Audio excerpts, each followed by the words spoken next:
The Lui Diaz Podcast. That's you, David Rose. Sweet. I guess that means we can go. It's like being on a really shitty version of the Today Show. You know, where they have the people in the window staring at you. I'm going to take that as a compliment. Yeah. Well, I mean, a shitty version of the Today Show is... The Today Show is pretty shitty anyway. So, yeah.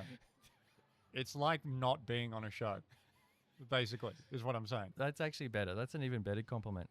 I think I'm going to turn you down a little bit. Can you say something again? Okay. Do Trump again. Aussie lane, the best lane. Nobody's ever... I can't do it. I'm too throaty. Yeah. I think He talks more like this, and then sometimes he gets angry. Shane Gillis does a great Trump. Man, it's so addictive. Like, I was saying to someone on stage the other day, I think I was on stage, and I was like, if you're not a public speaker, you don't realize how addictive this is. This is a really fun way of talking. Yeah. What, with your hands? You know, like when he does like he plays the little accordion. Oh, yeah. Where he'll be like, Yeah. it's, excuse me. It's fucking addictive to talk like that. There's an energy to it that There is. I understand why he does it. Yeah, I've never done it before until you started doing it just then. Yeah. And I like it. Yeah. Can He's we like, do he's the- conductor. It's like he's a conductor. He's like controlling the atmosphere of the crowd with the hands.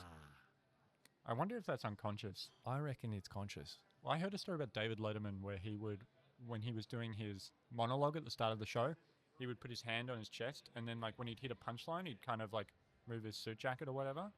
And if he did it enough times, eventually the audience like kind of realized that unconsciously when he moved his suit jacket, that was the punchline. And he was sort of training them to laugh at the right things. I think Trump's doing a similar thing with energy. Laugh. Yeah. He's kind of got a thing going on. He's an interesting dude. Yeah, I think A he's horrible too. guy, but he's a fucking interesting dude. I don't know. I've always been a Trump fan since the Apprentice days. I've loved him. Look, as a character, he's fascinating. Yeah. As a human being, he is a disaster. But I was saying to my fiance last night, because she's American and she hates Trump. But I was like, you got to give him credit for, like, he's got like an iron will. I've never seen anybody just like who is so immune to criticism, or who's able to receive so much criticism and it seemingly has no effect. Like, any normal person would have bowed out probably after January 6th. Yeah. After the coup, you'd be like, all right, I fucked up. Or at the very least, you'd be like, well, I've clearly lost. Yeah. But like, he just doesn't have that ability in him. He just has this like inner, it's not even a strength. It's like an obliviousness to the outside world where he can't notice that he's messed up. And so he just has this like singular purpose, which is incredible to me. Cause like, I don't know anyone in my life who would just be able to be like, just for a decade, just keep taking shit and just being like, no, fuck you. Just fuck you. For a decade, it's crazy. I mean, terrible person. But you gotta admire that one character. They all loved him until he became president. But anyway, he I think it's a testament. I think he had a lot of admirers. He was going on a lot of talk shows, including Oprah and stuff, before he became president. So like, anyway, the script changed on Trump for sure. But I think he gets that resilience from well, obviously he works in construction. I don't even think it's that. I think he just like is missing part of his brain. Like, genuinely, I think there's I think when he dies, they'll do a study and they'll find that like a lobotomy. his like Is that what it's called? Well, your amygdala is like what regulates your fear response. I would genuinely not be surprised if his one is like either misshapen or like not there. Like, that guy does not. He's never afraid. But I think it's like pathological. I don't think it's got anything to do with like he worked in construction or, you know, he worked in TV. I think he's just like got a brain that's not firing properly. I think you'll learn about me, you know, as a person and a podcaster is that I like to give everyone the benefit of the doubt. Everyone. Yeah. It's not just something I'm doing for Trump. It's that I like to find the virtues in everyone. But I would argue I am giving him the benefit of the doubt. I'm saying, he didn't. I'm saying he didn't learn this. He's disabled. I think he has a disability. I think his brain's broken. Either way, I'm geared up. If anything, he's neurodivergent. He's like, you know, well, he's a disabled. He's the first retarded president. Is what I'm saying. Well, him and Lincoln, but Lincoln had his brain shot. Oh, and Kennedy, I guess. One of my favorite memes is that there's conspiracy theories about Kennedy. My favorite one is that his head just did that. He wasn't shot. His head just exploded. Yeah. How cool is the internet for just coming out and saying whatever you want? Man, yeah, well, I mean, it's interesting. There's like, I mean, because all of the policy stuff on Facebook is now changing because Trump's in. They're removing all their fact checking and stuff. And I watched the whole 3-hour episode that Zuckerberg did with Joe Rogan on that, and having him and listen to him explain that for sure. Well, what's interesting from like a comedy point of view is it's definitely probably better for like for me, for example, because my stuff gets flagged a bunch where it says like it'll say like hate speech because I make a joke about like being Jewish. And it just assumes that because the word Jew is in it, that it's an anti-Jewish joke, even though it's like me talking about myself. Yeah. So my stuff will probably get flagged less. It's probably better for my reach as a comedian, but it's also probably worse for society in general if there is no fact checking. But you know, what are you going to do? That's a good one. I don't want to leave this point, but I'm also mindful that we need to introduce you. Oh, yeah. Because we just got straight into it. I'm running for the Liberal Party. Well, I should welcome the audience back to Hosier Lane. I've got David Rose, comedian, here. Hey, David. Thanks for coming. You didn't bring any food, but I brought us pretzels. I did not bring any food. I really wanted to get those zucchini chips from Grilled Dough. Have you ever had those? I have. Yeah. Amazing. Extremely oily. Very oleogenous. What It just means oily. Oh, does it? It's a good word, though. Okay. What's what I love about comedians? They pull out the most random, like useless facts. You'd be great at trivia. I bet you're good at trivia. Man, I'm doing a game show soon. I'm on a game show that's like a trivia game show. Are you allowed to be you on it, or have you been told to like I have tone no it idea. down? I don't know, actually. I don't know. I don't know if they even have seen my stand-up. Yeah. Someone will watch it like the day before and then be be like, like, "Oh, you can't be on this show. Yeah. Jim Jeffries is hosting a game show, so I feel like if Jim can host a game show, I can like be on one. I would love to watch whatever Jim Jeffries is hosting. I think it's like the 1% Club. It's pretty family friendly too. Yeah, but it's like, you know, it's like George Carlin who did Thomas the Tank Engine. He did the narration for Thomas the Tank Engine in America, which is so fascinating because he's like, you know, the dirtiest, bawdiest comedian of the time, and then was also this voice of a kid's thing. Anyway, so I'm doing that. That'll be fun. I'm pretty good with trivia, except for sport. I have no sports trivia. Yeah, but you came here wearing a North Melbourne hat. I came here And that's my team, by the way. with the I support the Kangaroos. So I had to go to... Can I have that? Man, I've lost this like 4 times. If you find it in the city, it's yours. I went to the police station to get a document signed because I'm getting married in April. Oh, And we had to get like a does she know? stat deck witness thing. No, I'm purchased her. She's on her way now. She's from Algeria. But the guy, I came in wearing that cap, and the cop was like, "Oh, you're a Kangas fan," and I was like, "Not really. I just live nearby. I live near them, and I like their merch." And he was like, "Oh, you're not helping." Like he was like literally like, "I don't know if I want to sign this." Yeah. You've got to just learn to say, "Yeah, are you?" And they're like, But then the follow-up is they're like, "Oh, and what do you think of like Albertsons, Mark?" And you're like, "I love Alberts." Like, you know, it's not a good idea because you get sucked into just a web of lies. Albertson's a gun. Yeah, By the way. we love Albertson. We love Albertson. That's actually a good way of catching a footy. Oh, it is. It's not a good way of catching a footy. The release bit, you know, got to hold on to. Yeah, that's true. Welcome to the podcast, by the way. And to my audience, hello. Thank you for coming back and being here. And give us a like and subscribe. Tell your mum about it. Tell your nan about it. Tell your nan to go and watch David Rose comedy doing his Australian tour. Well, you're going to Perth like next week. Yeah, I'm in Perth next week. Perth is like that city that it sounds like you're trying to get something out from between your teeth when you say it. Perth is like it's like in the teeth of Australia. To be honest, Perth. It's a really weird place. Have you been? Have I got something? Perth. I've been. I went to Perth when I was like 14 or something, and I stayed in Fremantle. Yeah, which is nice. It's trendy. Yeah, man. I was in Freo last year, and I saw they have like a youth hostel there. Yes, I reckon I stayed there. The old fire station. Yeah. And they I have bands stayed there. They have bands there, and you know who was playing? Cheap Trick. Cheap Trick? Yeah, from the 80s, like the band Cheap Trick. I guess like... I haven't heard that name for so long. Yeah, but that's how far their star is dwindled, is that they're now playing the Freo Youth Hostel. Because I was like, oh, it's like a cover band of Cheap... No, it's like the actual Cheap Trick. They went from playing with John Lennon in the 80s to the Freo Youth Hostel. But, well, I mean, that's a good point, though. The life cycle of an entertainer. Yeah. and a band. Because I was, yesterday I was on Double J listening to what they do is the hottest 100 of 20 years ago. Yeah, every fascinating. year. Yeah, right. Which And- is actually, I think, a really good way of doing it because that it does separate the wheat from the chaff in that, like, because it's like when you look at the best picture for the Oscars, the best picture is like often not the movie people remember from that. Like, I think the Shakespeare in Love beat Saving Private Ryan or something. Who remembers Shakespeare in Love? But everyone. So it's probably better to have 20 years in retrospect. Like, what are the ones we actually that stood the test of time? Well, what they do is they play them as they were voted. So they don't change the that's a order. shame. They should don't- do it now. They don't go, all right, get these 100 songs and put them in order. They don't do that. What they do is they play them. But as you're sort of alluding to, you're listening along and there's a song at like 67 and you're like, this is probably one of the top 10 songs from that year. Like Yeah. it's one that stood the test of time. Yeah. It's one that they're still playing. It's one they're still playing in the clubs, not just even on the radio.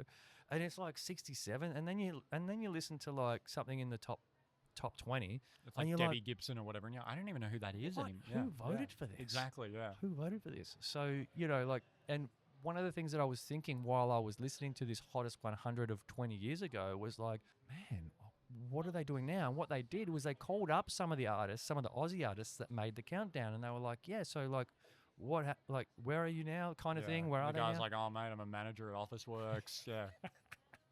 Although, I That's mean, a pretty at noble profession, by least the way. those guys from that era probably, like, they made their money.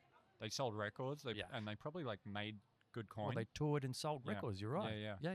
That's Yeah. true. Now it's all streaming. For Right. sure, yeah. So, like, the artists now will, like, literally already are managers at Officeworks, and in 20 years will still be managers at Officeworks. Yeah. Yeah. Shout out to Officeworks, my newest sponsor, Officeworks. David's plugged you already a few times. I mean, they make so much money around this time of year from comedians who fucked up and forgot to print their flyers right. and didn't go with a wholesale distributor to get like a better price on printing. And then you run to Officeworks on the day of your show and you spend like twice the amount of money for half the amount of flyers. Are you printing out flyers this year? Everyone does every year. Yeah. Okay, yeah, because my sponsor, Officeworks, is no. Oh, I'm not officially sweet. sponsored by Officeworks, by the way. Sorry, Officeworks. I don't think. Yeah. I know some. I don't know people. what their marketing budget is like. They couldn't afford Probably me. pretty low. They can print their own flyers. But are you printing flyers for your shows? Yeah, of this course. year? Yeah. It's always fun when because I printed them out early for the comedy festival this year, and I was doing the comics lounge all week. And at the end of the show, I was like, "Hey, I'm handing out flyers. People take your flyers because they don't want to be rude." And then you go downstairs because there's a flight of stairs. You go down to the bottom after the show, and there's like a little pile of people who took them but didn't actually want them, and put them down. Do you just scoop them up and put Just them back take in them the back. bag? Yeah. Just leave it downstairs on your way out. What I did last year, and it worked really well, but it was sort of like just brutal for the ego, was I would say on stage, I'm handing out flyers for my show. If you actually think you'll come and see me, please take one. If you don't want one, if you didn't like my stuff, don't take one because they cost money. And it worked because the people who came up were like people who were like, I definitely want to see you. But there was a lot of like people walking past like, nah, I don't want one. And every time someone would be like, no, you'd be like, oh, No. that hurts. No. Yeah. I love the way you do that. No. It reminds me of my mate Sinead, who Irish girl, who used to just walk in and go, "Don't." No. Yeah, it's very annoying. My fiance loves that because she's American. And she was always like, "Oh, mate, no." That's how we greet each other. I walk in the door. Instead of being like, "Hey, honey," she just goes, "Mate." And Your I'm like, Algerian fiance? well, American. American. I've got two. I reckon she'd be funny. You She mentioned is her a funny. little bit She in is funny. your stand-up, right? Yeah. You mentioned her a bit. Yeah. I saw you at the Comics Lounge 2 weeks ago, actually, and you were talking about the whole that you went to New York thing, and you met her mum and everything. Yeah, her mum's insane. Yeah. Her mum's like really funny, but like has no filter at all, like none. Like most mums. we were no, this is Okay. another level. This- We were in Central Park. I was with her mum once. We were in Central Park, and neither of us had slept well the night before because it was the first time I was just hanging out with her mum. So we were both nervous. We wouldn't have anything to talk about. So we both didn't sleep very well. And then she's like, I didn't sleep because I was worried I wouldn't have anything to talk to you about. And I was like, oh my God, me too. And she's like, well, let's just have a nap. So I just went to Central Park and fell asleep with her mother. And then we woke up and there was this Jamaican nanny with a white baby. because that's what they look after. The Jamaican nannies look after the white babies because the white people are working. And the Jamaican people leave their families to come look after white babies. That's the thing. Anyway, we woke up and she just looked over and saw this black lady with a baby and she went, "Is that your baby? It doesn't look like yours." And the Jamaican lady was like, "No, it is not mine." Yeah, it's a crazy. And like, who the fuck wakes up and just like goes in on it But like that? all the way back to your point about all this Facebook stuff and these moderators and these fact checkers and all this stuff. Like, you can't moderate society. Like, a woman with no filter is always going to be appreciated. It's always going to be funny. They're interesting people. It's more interesting to talk to people who don't have a filter, but like society wouldn't work if we were all like that. We all like. Well, I think you need people like that on the margins, like being interesting, but you don't want that in like a cafe or something. Well, you don't need that at the bank. Okay, cafe's fine, but not at the bank. Yeah, exactly. Is this your check or is it mine? Yeah, exactly. You don't want that. She's so. I mean, I said it on stage, but I went to the Jewish Club of Singapore to like see it, and I couldn't get in. And I told my mother-in-law that I couldn't get in, and she goes, "Yeah, they must have had their foreskin detector on." Like, why would you say that to me? But because I'm a comic, I just said, yeah, I thought it was a glory hole, and then we both had a laugh. And yeah, but I mean, she's an insane woman. Insane. Yeah. Very funny. You're like the right person to be her son-in-law. By the sounds of it. Yeah, but she also like, because she's very assertive and I'm very assertive, so she thinks I'm arguing with her. Wow. When I'm like, no, I'm just saying what I think. I think because she's from Brooklyn, she's very used to just like talking over people, and people just being like, I give up. You just say what you're going to say, lady. And I'm like, no, I don't think that's right. And then she's like, you're always arguing. No, I'm just talking. Not to deviate too much, because I think we could talk about family, and we could probably do a whole episode on your mother-in-law by the sounds of it. Fascinating lady. Future mother-in-law. But I mean, you're a professional comedian now, yeah? Yeah. Yeah. So you don't work at Office Works anymore, obviously. Not anymore, no. Did you ever? I might as well. Fuck, I spend so much time there. And you've been doing this 10 years, right? I started in 2013, and then you got to like take 2 years off for COVID. So what is that? 12? Subtract 2, 11. Something like that. What? 11 or 12, yeah. 10. Something. Yeah, 12 minus 2 is 10. Yeah. You testing out my maths brain there? Yeah, 10. Oh, I guess it's 10, yeah. It is 10. Yeah, wild. Well, yeah, I saw a clip of you from October that said you'd done it for 10 years. So I was like, October's only 4 months ago. Yeah. May as well still be 10. Yeah. But how did it all start? Do you remember? I just have always loved comedy. When I was a little kid, I used to love Dave Allen, who's this Irish comedian. My dad had a DVD of his, and I remember when I was in like 3rd grade, we had a talent competition. I did one of his monologues on stage. Really? Like, always loved comedy. And then I heard about Raw Comedy, the comedy competition, the Triple J run. Yeah. And that was I graduated high school, and then I did that in 2013. And I remember, like, I told my sister I was going to do it, and she's like, but you're not funny. Like, why would you do that? She was like, that's a bad idea. And then I just kept doing it.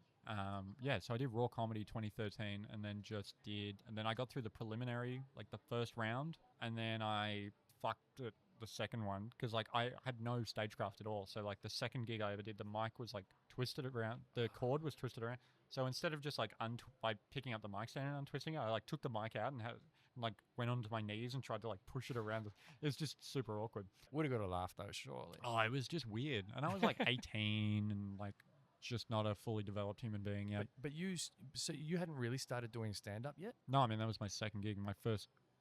So like my first 2 gigs were Raw Comedy. But I liked comedy, and I'd gone and watched a bunch of open mic comedy before that to sort of get a sense of what it was like, because I knew I wanted to do it. And then did that, and then I was at uni for the first couple of years of it, so I also was like, I was doing gigs, but I wasn't like gigging super consistently until maybe like last year of uni, or second last year of uni. And then I started making some money doing it. I was running my own gigs and making money doing that. And then COVID hit. And then 2 years, and then I just sort of came back with a vengeance, and I'd graduated uni, and I was making just enough. Like when I was at uni, I was working for a law firm, and I got fired from the law firm because my boss left, and he was like just a really chill dude who was actually dating a comedian at the time. So he totally understood the comedy lifestyle. Yeah. But my new boss was like, no, we want you here 9 to 5. What are you doing at the law firm? I was basically a lawyer. I was working more or less You studied law? Yeah, I have a law degree. But I was working more or less as a lawyer. Like I was doing everything a lawyer would do, and then my boss at the time would just sign it off because he just didn't believe in like hierarchy. He's like, there's nothing you're doing like with the clients I'm giving you. There's nothing you can do that's gonna really fuck it up. It's just basic contracts. Yeah. So he just had me doing all that. And they paid me the same rate as a junior lawyer, but I was a paralegal. We were working remote years before anyone else was working remote, and I would occasionally get in trouble. Like I remember one time I took a call from the client on the train. I was just talking them through their contract while it was like, and the next stop is Lilydale, and like my dumb autistic brain, I was like, well, I'm still giving them the information. Why does it matter if I'm on the train? But then apparently the client called the firm and was really mad. Like, your lawyers are answering the phone on the train. Why? Like, aren't they in an office? Anyway, so when that job ended, I did a bit of like, napkin mathematics and figured out like, I'm making about as much from running comedy gigs as I am from working in the law firm. So if I just add another couple of gigs on, I'll make the same amount of money. Yeah. And so started doing that. And then that just snowballed into not getting another job. And then COVID happened and I got money from the government. And then, That's cool. NDIS. Yeah. Well, I mean, I got the small business money. Sorry. I just had to go there because I was seeing you poking at people in the crowd. Talking about I'm NDIS. not eligible for NDIS. It's really annoying. I'm not disabled enough. They've told me, they're like, you need to be more disabled to get this. I'm like, all right. I guess that makes sense. Because I'm deaf in one ear and like on the spectrum, probably. Yeah. But I'm not deaf enough or retarded enough to get any of the money. It's really annoying. That's such a shame. Yeah. Hey, you know what I love about watching you is the crowd work. Yeah, it's fun to do. You really give it to the crowd, man. You give it to them. You know what I think I picked up, because I've been back and forth from America quite a lot because of my fiance, and it's more of an American style of comedy that I picked up is just not giving a shit as much. Yeah.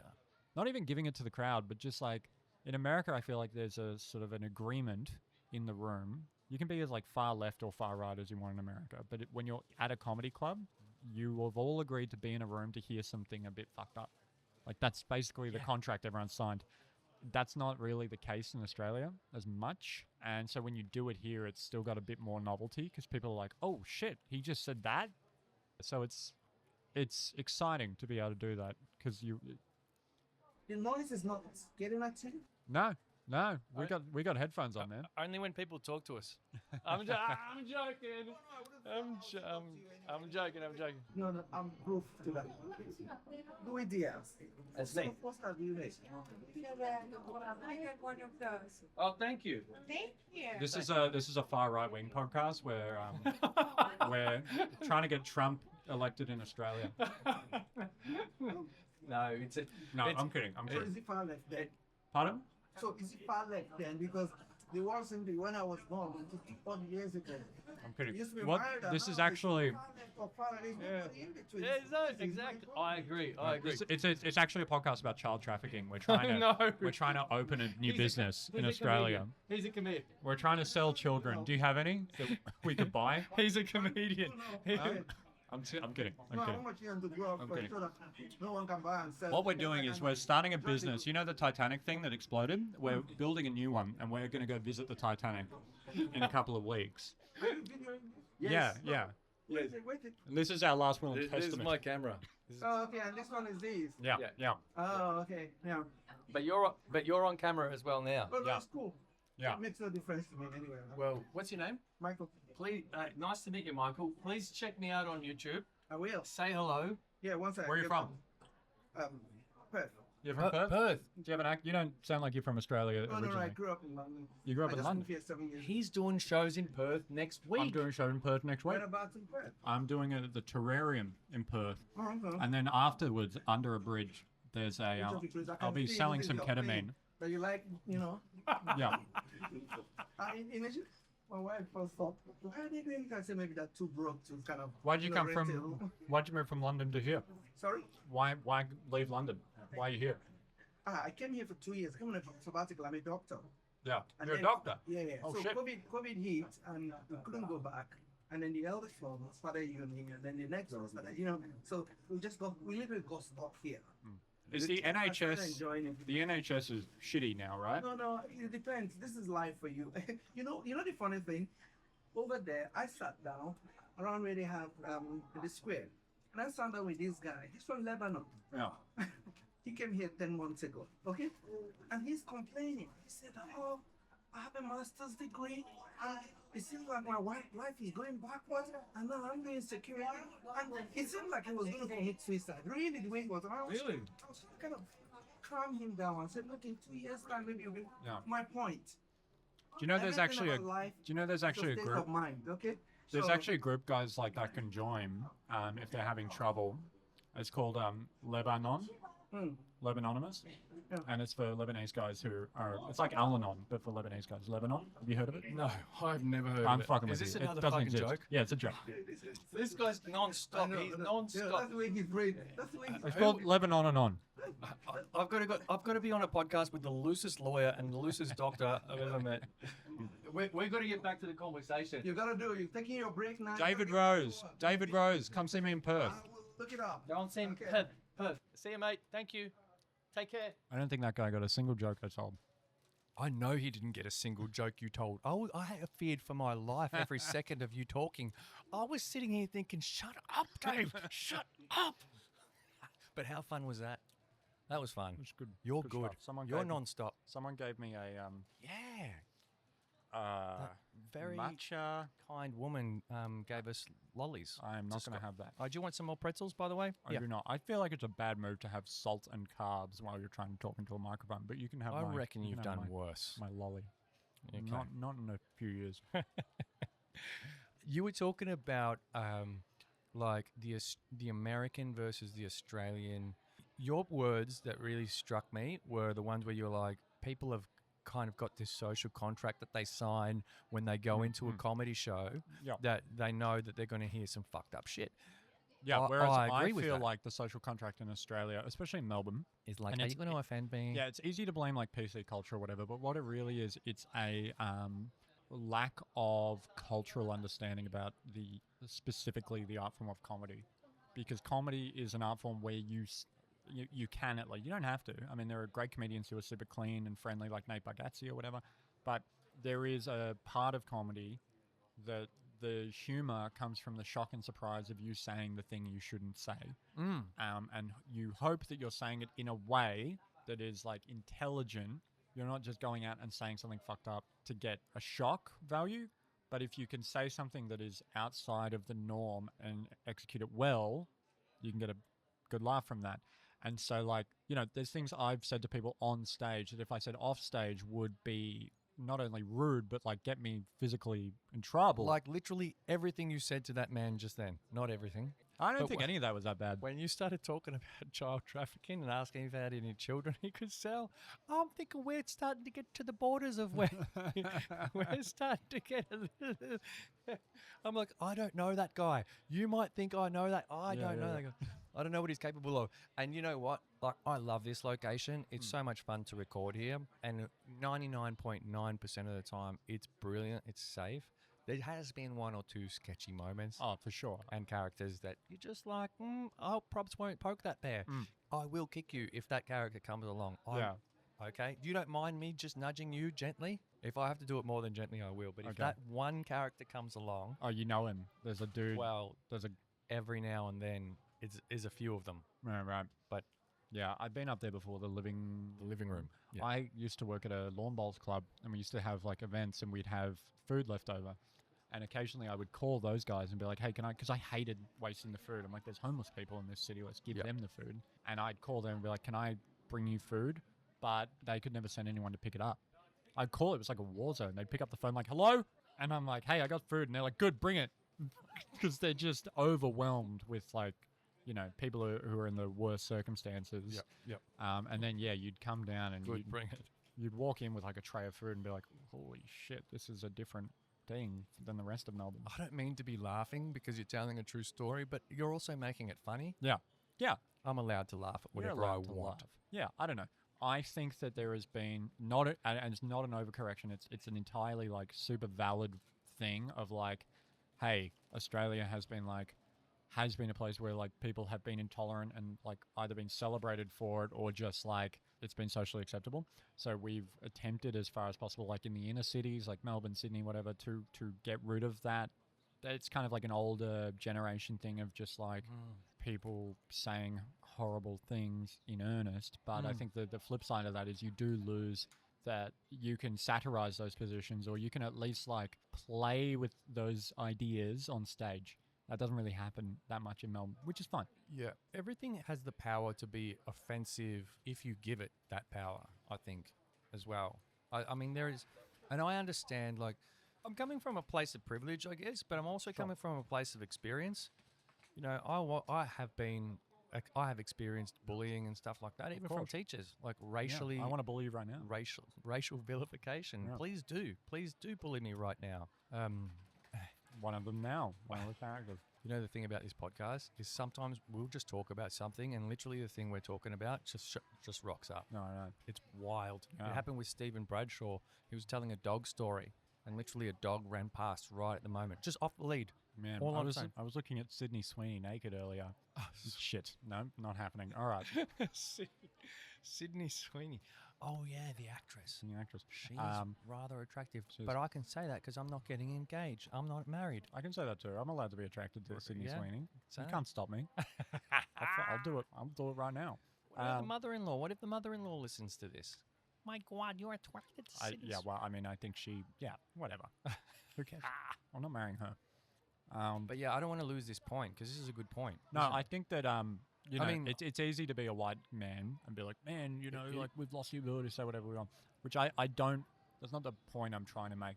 Like, I think it's valid that there are things that are off limits. Yeah, for sure. But I also think I that agree with that too. in good faith, if it's obvious that what you're pursuing is not harmful, Yeah. if you're pursuing a comedic idea, or you are attempting to satirize an idea or make light of an idea, or even, I would argue, removing the danger around like a word or a term by using it casually in a way that it stops having that effect on people. I think there should be some latitude for that. I don't necessarily think there is as much latitude as there should be. Yep. But the world's an imperfect place.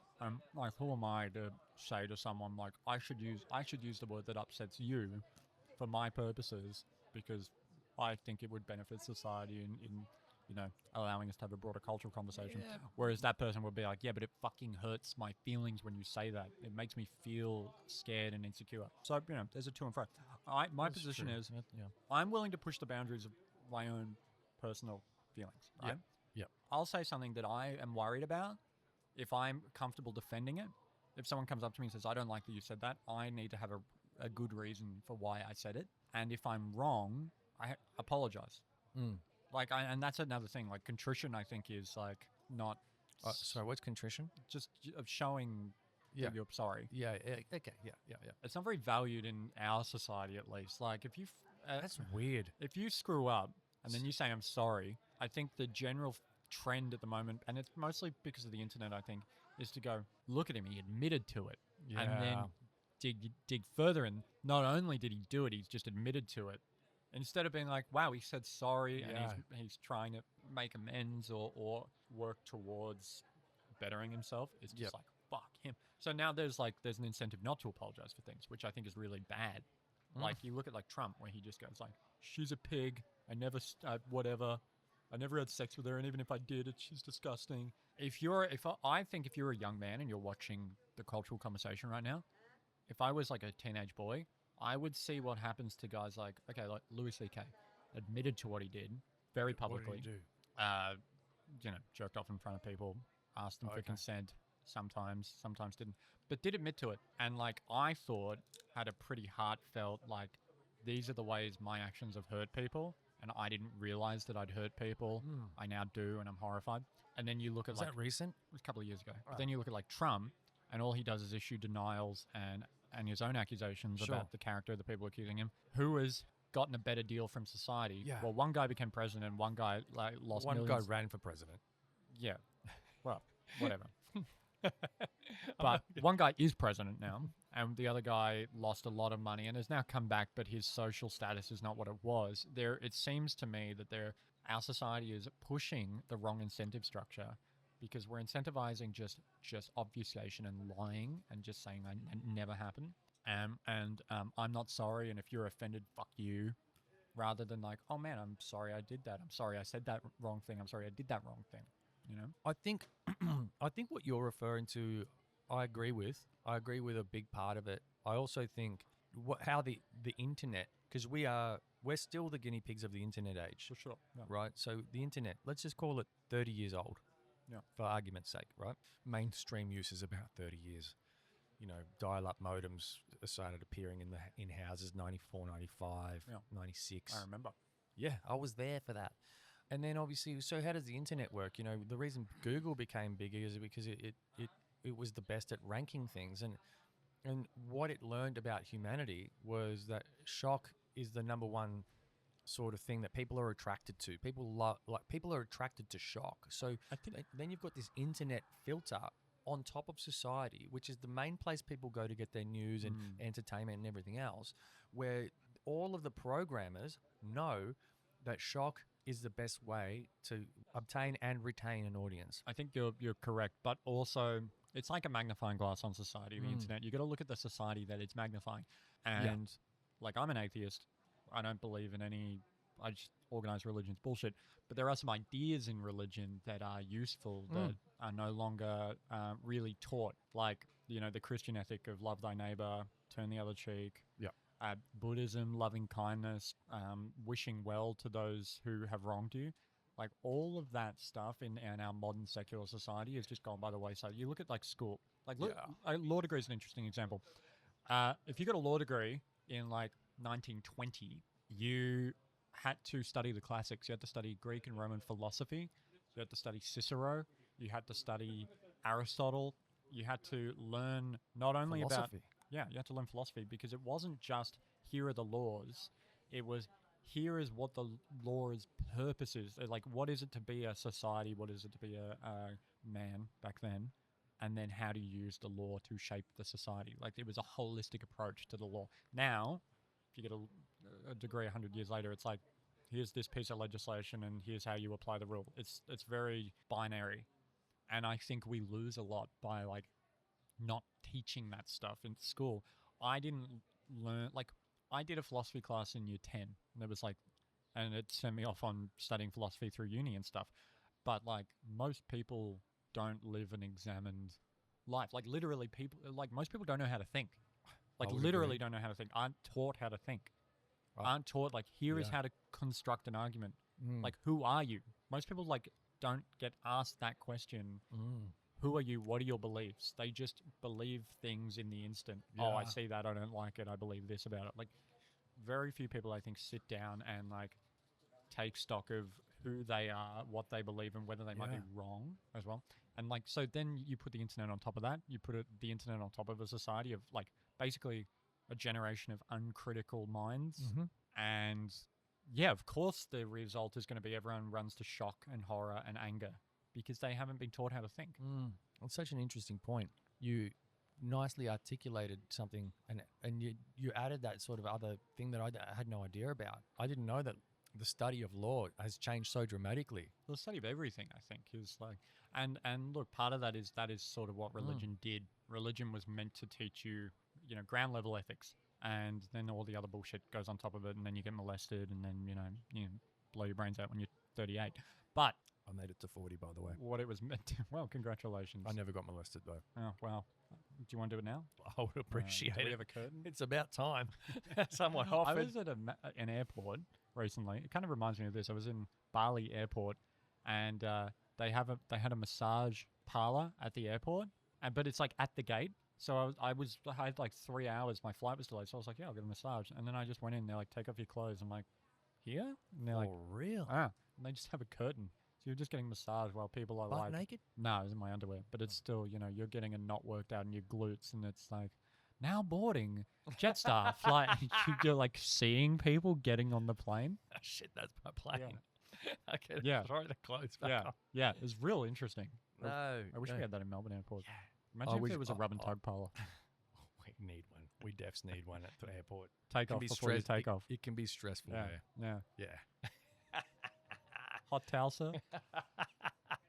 You can, yes. Take as many as you like. Yeah, so this podcast is this is a fly fishing we go. podcast. We're learning how to tie flies, and we're hunting extremely endangered species of tuna. No, we're not graffiti artists. We're environmental activists, but the other way. We want to destroy the environment. We're trying to get rid of it because we want everywhere to look like this. Yeah, exactly, man. Like, I think the Greenpeace have had it too good for too long, is my opinion. Crowd work is your crowd work game is good. Well, yeah. Let's go all the way back to the start of that point, which was that you'd been to America. Yep. You've obviously done some stand up. Yep. And you felt like you're a little freer there as opposed to here. And Oh. that's where all your the way I phrased it was like you like to go after the crowd, you like to get into the crowd or whatever.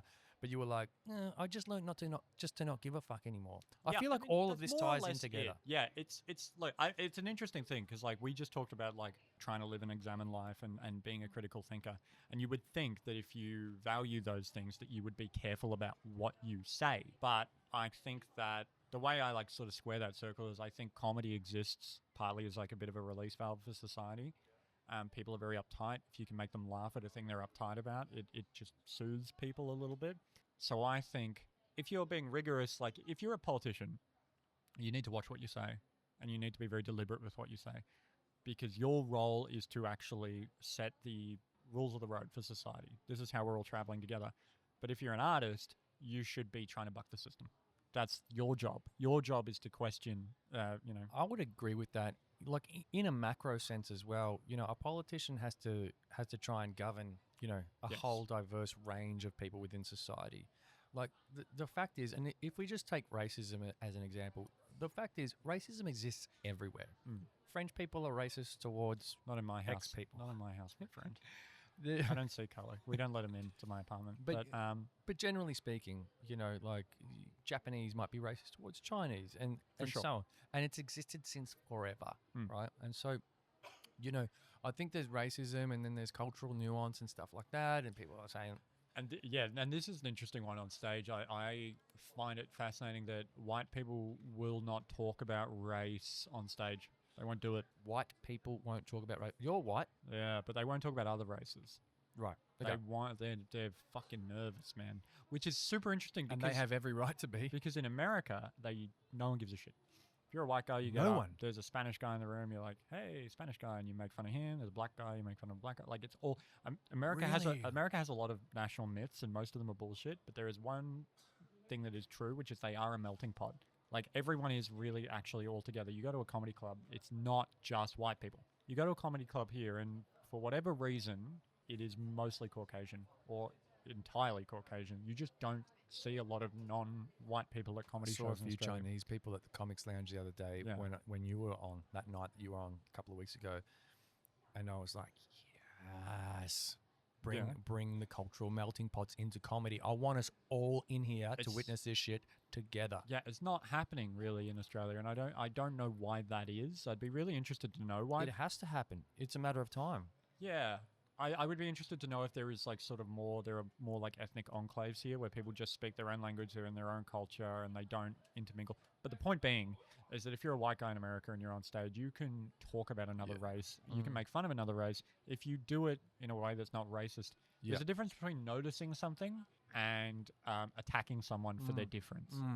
Noticing difference is not the same as attacking. But in Australia, especially in comedy, most comedians are not cognizant of the difference or are too scared to play in that area, and they won't mention it at all, which to my way of thinking is way more racist because it's like, oh, I'm just not going to mention other races. I'm not going to make any jokes about them. Well, what's interesting is when you do a joke about a racial group that is based in an observation about their culture, they love it. I mean, Andrew Schultz is a good example. He's like, his whole shtick now seems to be he goes to another country, he makes 2 or 3 observations about that culture to their face, and they all go, oh my God, he fucking understands us. I love that. Yeah, and that is something that I noticed in America and have tried to bring back here because you should. And like the interesting thing is it's almost never people in the group that you're joking about that care. Like I was doing some jokes about being Jewish, and a lady came up to me afterwards. It was in Elstonwick, of all places, and she goes, your Jew jokes are really offensive. And I'm like, oh my God, you're Jewish. You know, we're in Elsternwick. And I'm like, I'm so sorry if I offended you. And she goes, no, I'm not Jewish, but I've been to Germany. And I was like, well, a lot of us have been to Germany. A lot of the Jews went to Germany, you know, didn't come back.